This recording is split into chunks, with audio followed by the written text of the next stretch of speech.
Mind podcast, a space for new and innovative thinkers. So, let me get started. What is the divergent mind?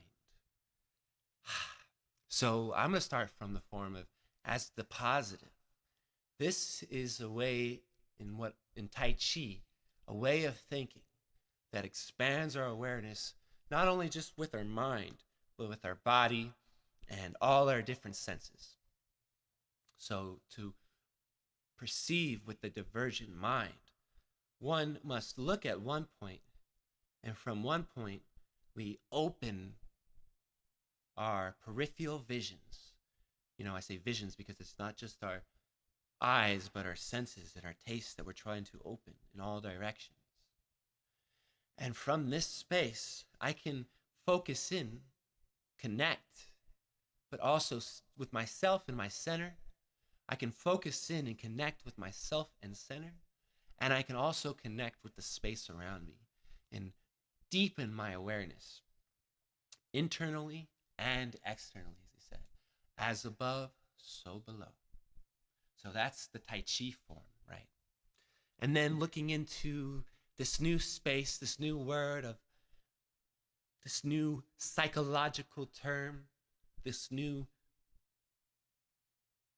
way of, I'm going to restart this. Why can't I think of it?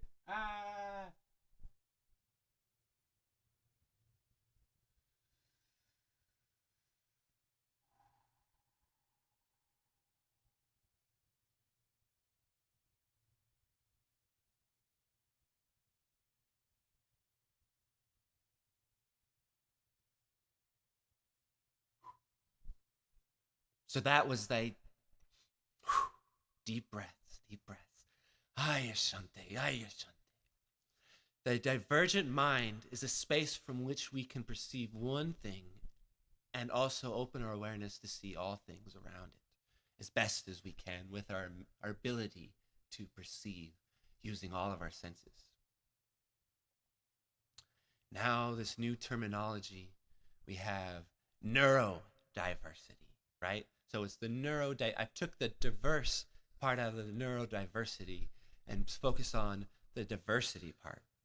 The diverse, to be able to see multiple things, that is a unique way of thinking. Yet some think these neurodiversities are a limitation of sorts.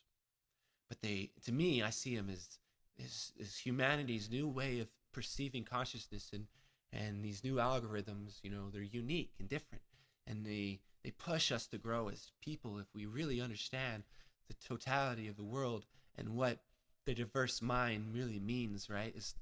Is in Tai Chi, we accept the reality as it is, right?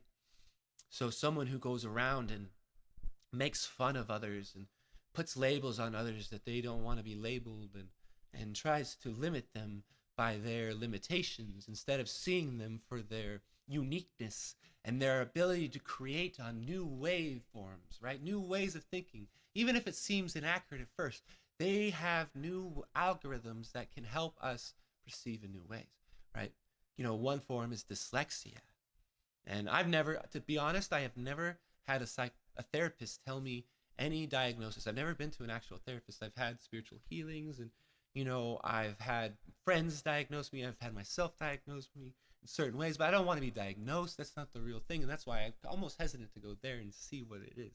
But if anything, I ever thought, I used to get my B's and D's mixed up, my, 8s and 9s and all these other things. And I would just also have these moments where people would be talking to me and things didn't sound right, didn't sound logical. And my brain kind of went bzzz, and hardwire failure, right? And it's dyslexia, whatever you want to call it, ADHD, whatever. Now they're looking into the brains with people with these neurodiverse energies, and they're realizing that the brains have more neurons.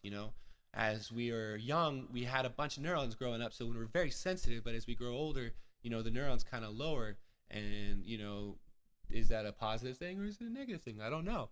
To me, Tai Chi sensitivity, it's about balance and being able to balance the sensitivity. That's why it's helped me so much. You know, martial arts, meditation, breathing exercises.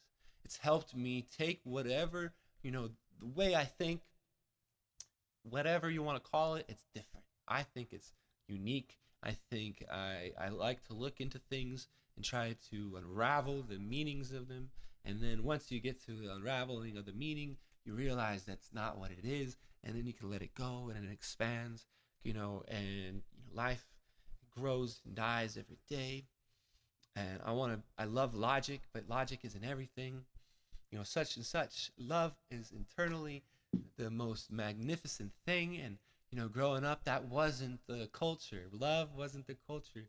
It is becoming the culture because that's what I see and that's what I'm creating. But when I was younger, you know, I loved, and it was hard to love others because the more I loved, the more I tried to help, the more others saw that as a weakness. And they tried to, you know, take that and abuse it. And then it abused me.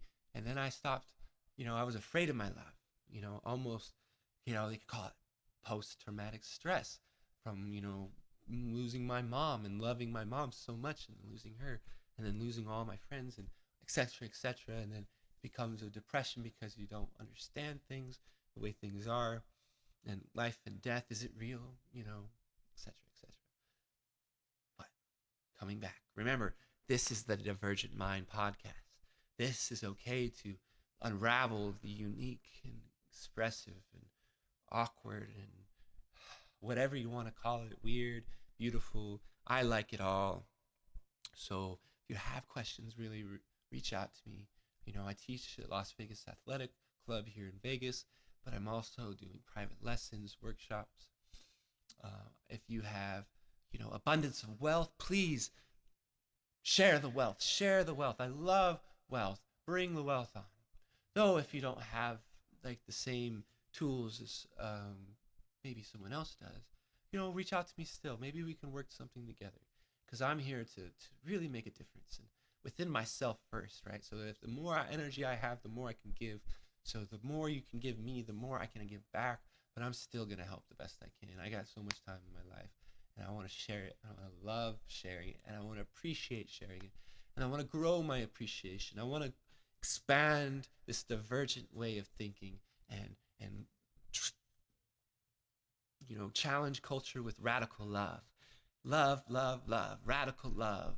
Come on. If you're diverse, if you feel like you've been labeled something that you weren't supposed to be labeled, but it's now you can kind of understand that these aren't diseases, but unique ways of thinking. So labels can be used and then let go. That's what this is all about. Words are words, but intentions are so much more powerful. So please come here. Please expand your awareness here and now and let us share our time and space together in this Divergent Mind podcast and my other podcasts and my other workshops and all around love for you, for me, for everybody, abundance, health, energy, everything we can come together and talk about for our health, wealth, and eternal joy. Blessings.